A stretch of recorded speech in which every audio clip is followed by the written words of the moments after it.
אנחנו נמצאים בתקופה מאוד מאוד מאתגרת שיצרת אצלנו המון חרדות. אז איך מטפלים בחרדה? אז בואו רגע נעשה הבדל ברור בין חרדה לפחד. אם פחד הוא משהו קונקרטי, הוא משהו שאני יודע ממה אני מפחד. אני מפחד מטיל, אני מפחד שאני לא ממוגן, אני מפחד על הילדים שלי, אני מפחד שאני לא בטוח. כל מיני דברים מאוד מאוד קונקרטיים שאני יודע ממה אני מפחד. חרדה זה או מכלול של פחדים שמתערבב ביחד ואני לא יודע מה לעשות איתו, או משהו שאני לא יודע מה לעשות איתו.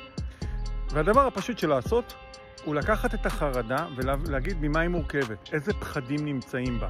ברגע שאני יודע להגיד שהחרדה, יש לי כרגע חרדה מהמצב כללית, שהיא מורכבת מהביטחון של הילדים שלי, הביטחון שלי, איפה אני נמצא, האם יש ממד, כמה טילים יורים לארץ, אני מפריד בין דברים. הדברים שאני יכול לטפל בהם, לדברים שאני לא יכול לטפל בהם. בדברים שאני לא יכול לטפל, אני אומר, אין לי מה לעשות עם זה, אני לא מטפל. בדברים שאני יכול לטפל, הפחדים שאני יכול לטפל בהם, אני מטפל בהם, ואני מבטל את הפחדים האלה. זאת אומרת, אם אני מפחד שאני לא מוגן, אני הולך למקום מוגן. אם אני מפחד על הילדים שלי, אני מביא אותם לידי. אז בימים טרופים כאלה, שאנחנו לא יודעים מה הולך להיות, אני מזמין אתכם, ברגע שאתם אומרים, אני בחרדה, להגיד, רגע, ממה היא מורכבת, מה הפחדים, לטפל, לעשות מעשים קונקרטיים שמטפלים בזה, ולפתור את הבעיה. חרדה הופכת לפחד, שהופכת למעשה טיפול שנסגר.